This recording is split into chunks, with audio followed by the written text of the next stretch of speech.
ಪ್ರತಿನಿಧಿ ವೀರೇಂದ್ರ ಉಪ್ಪುಂದ ಕನೆಕ್ಟ್ ಇದ್ದಾರೆ. ವೀರೇಂದ್ರ ಉಪ್ಪುಂದ, 2028ಕ್ಕೆ ಸಾಕಷ್ಟು ದಿಕ್ಸೂಚಿ ವಿಚಾರಗಳನ್ನ ನಾವು ನಿನ್ನೆ ನೋಡಿದ್ವಿ. ಮೈತ್ರಿ ಪಾಳ್ಯದಲ್ಲಿ ಏನಾಗ್ತಾ ಇದೆ, ಮೈತ್ರಿ ಉಳಿಯುತ್ತಾ 2028ಕ್ಕೆ? ಈ ಕಡೆ ಕಾಂಗ್ರೆಸ್ ಇನ್ನಷ್ಟು ಸ್ಟೆಬಿಲೈಸ್ ಆಗುತ್ತಾ ಅಥವಾ ಡಿ.ಕೆ. ಶಿವಕುಮಾರ್ ಅವರ ಲೀಡರ್ಶಿಪ್ ಸ್ಟೆಬಿಲೈಸ್ ಆಗುತ್ತಾ? ಅದೊಂಥರ ಎರಡು ಬೇರೆ ಬೇರೆ ಅನ್ನೋ ತರ ಆಗ್ಬಿಟ್ಟಿದೆ. ಏನೆಲ್ಲ ವಿಚಾರಗಳು ನಿನ್ನೆಯ ಚುನಾವಣೆಯ ಮುಖಾಂತರ ರಿಫ್ಲೆಕ್ಟ್ ಆದವು ವೀರೇಂದ್ರ? ಶ್ರೀಲಕ್ಷ್ಮಿ, ನಿನ್ನೆಯ ಫಲಿತಾಂಶಕ್ಕೂ ಮೊದಲಿದ್ದ ಚರ್ಚೆಯೇ ಬೇರೆ. ಫಲಿತಾಂಶ ಬಂದ ನಂತರ, ಅದು ಕೂಡ ಈ ರೀತಿಯ ಫಲಿತಾಂಶ, ಅದು ಯಾರು ಹೆಚ್ಚುವರಿ ಅಭ್ಯರ್ಥಿ ಅಂತ ಇದ್ರು ಅವರೇ ಅಗತ್ಯಕ್ಕಿಂತ 4 ಹೆಚ್ಚುವರಿ ಮತವನ್ನು ಪಡೆದು, ಅದು ಕ್ರಾಸ್ ವೋಟಿಂಗ್ ಮೂಲಕ ಪಡೆದು ಗೆದ್ದ ನಂತರ ಚರ್ಚೆಯ ದಿಕ್ಕೇ ಬದಲಾಗಿದೆ. ಇನ್ಫ್ಯಾಕ್ಟ್ ಬಿಜೆಪಿ ಹಾಗೂ ಜೆಡಿಎಸ್ ಇದೆಯಲ್ಲ, ಅಲ್ಲಿ ಚರ್ಚೆ ಹೆಚ್ಚಾಗಿದೆ. ಈಗ ಬಿಜೆಪಿಯ ರಾಷ್ಟ್ರೀಯ ನಾಯಕರು ಕೂಡ ಕರ್ನಾಟಕ ಕಡೆ ಗಮನ ಕೊಡುವಂತಹ ಅನಿವಾರ್ಯ ಪರಿಸ್ಥಿತಿಯನ್ನು ತಂದುಕೊಂಡ್ರು ಈ ರಾಜ್ಯ ನಾಯಕರು ಅನ್ನುವಂಥದ್ದು. ಅದು ಈಗ ಚರ್ಚೆ ನಡೀತಾ ಇರುವಂತದ್ದು.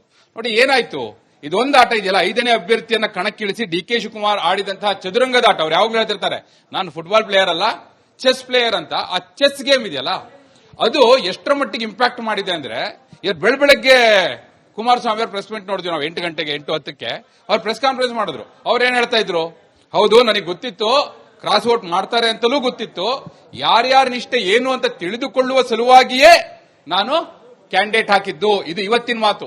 ಅವತ್ತು ಕ್ಯಾಂಡಿಡೇಟ್ ಹಾಕಿದಾಗ ಆಡಿದ ಮಾತೇನಿತ್ತು, ಇದು ಮೈತ್ರಿಯ ಶಕ್ತಿ ಪರೀಕ್ಷೆ. ಮೈತ್ರಿಯ ಶಕ್ತಿ ಪರೀಕ್ಷೆ ಮಾಡುವ ಸಲುವಾಗಿ ನಾನು ಅಭ್ಯರ್ಥಿಯನ್ನ ಕಣಕ್ಕಿಳಿಸಿದ್ದೇನೆ. ಈ ಎರಡೂ ಮಾತನ್ನು ಆಡಿದವರು ಸ್ವತಃ ಕುಮಾರಸ್ವಾಮಿ ಅವರು. ಇವತ್ತು ನಿಷ್ಠೆಯ ಪರೀಕ್ಷೆ ಅಂತ ಅವ್ರು ಹೇಳ್ತಿದ್ದಾರೆ. ಸೊ ಮೈತ್ರಿಯ ಶಕ್ತಿ ಪರೀಕ್ಷೆಯೂ ಆಯ್ತು, ಈ ಕಡೆ ಅವರ ಶಾಸಕರ ನಿಷ್ಠೆಯ ಪರೀಕ್ಷೆಯೂ ಆಗೋಯ್ತು ಅಂತ. ಎರಡರಲ್ಲೂ ಎಕ್ಸ್ಪೋಸ್ ಆಗೋಗ್ಬಿಟ್ಟಿದ್ದಾರೆ ಅನ್ನೋದು ಈಗ ಜೆಡಿಎಸ್ ಪಾಳೆಯದಲ್ಲೇ ಕೇಳಿಬರ್ತಾ ಇರುವಂತಹ ಮಾತು ಅಂತ ಹೇಳಿ. ಬಹುಶಃ ಮುಂದಿನ ದಿನಗಳಲ್ಲಿ ಈ ಮೈತ್ರಿಯ ಮುಂದುವರಿಕೆ ಯಾವ ದಿಕ್ಕಲ್ಲಿ ಸಾಗುತ್ತೆ, ಯಾವ ರೂಪದಲ್ಲಿ ಸಾಗುತ್ತೆ, ಮತ್ತು ಈಗ ಹುಡುಕ್ತಾ ಇದ್ದಾರಂತೆ ಯಾರ್ಯಾರು ಅನ್ನೋ ಚರ್ಚೆ ನಡೀತಾ ಇದೆಯಲ್ಲ, ಯಾರ್ಯಾರು ಕ್ರಾಸ್ ವೋಟ್ ಮಾಡಿದವರು ಯಾರ್ಯಾರು ಅಲ್ಲಿ ಹುಡುಕ್ತಾ ಇದಾರಲ್ಲ. ನಿನ್ನೆ ಅಶೋಕ್ ಅವ್ರ ಸ್ಟೇಟ್ಮೆಂಟ್ ನೀವು ನೋಡಿದ್ರಿ, ಏನ್ ಹೇಳಿದ್ರು ಅವರು? ಇಲ್ಲ, ನಮ್ಮ ಪಾರ್ಟಿಯಿಂದ 3 ಶಾಸಕರು ಕ್ರಾಸ್ ವೋಟ್ ಮಾಡಿರೋದು, ಒಬ್ರು ಅಸಿಂಧು ಮಾಡಿದ್ದಾರೆ ರಘು ಕೌಟಿಲ್ಯಗೆ, ಬಟ್ ಲಿಂಗರಾಜ್ ಪಾಟೀಲ್ರಿಗೆ 3 ಮಾತ್ರ ಕ್ರಾಸ್ ವೋಟ್ ಮಾಡಿರೋದು ಅಂತ. ಆದ್ರೆ ಅದ್ರ ಒಳಗೆ ನಡೀತಿರೋ ಮತ್ತೊಂದು ಚರ್ಚೆ ಏನಂದ್ರೆ, ರಾಷ್ಟ್ರೀಯ ಬಿಜೆಪಿ ಅಧ್ಯಕ್ಷರಿಗೆ ಯತ್ನಾಳ್ ಪತ್ರ ಬರೆದಿದ್ರು. ಏನಂತ? ನಾನು ವೋಟ್ ಹಾಕೋದು ಲಿಂಗರಾಜ್ ಪಾಟೀಲ್ರಿಗೆ ಅಂತ. ಒಂದ್ ವೇಳೆ ಯತ್ನಾಳ್ ಅವರು ಲಿಂಗರಾಜ್ ಪಾಟೀಲ್ರಿಗೆ ಹಾಕಿದ್ರೆ, ಅಲ್ಲಿ ಅಶೋಕ್ ಅವರು 3 ವೋಟ್ ಕ್ರಾಸ್ ಆಗಿದೆ ಅಂದ್ರಲ್ಲ, ಯತ್ನಾಳ್ ಅವ್ರದ್ದು ಬಿದ್ದಿದ್ರೆ ಅದು ಸೇರಿ 27 ವೋಟ್ ಆಗಿದೆ ಅಂದ್ರೆ, ಹಾಗಾದ್ರೆ 4ನೇವ್ರು ಯಾರು?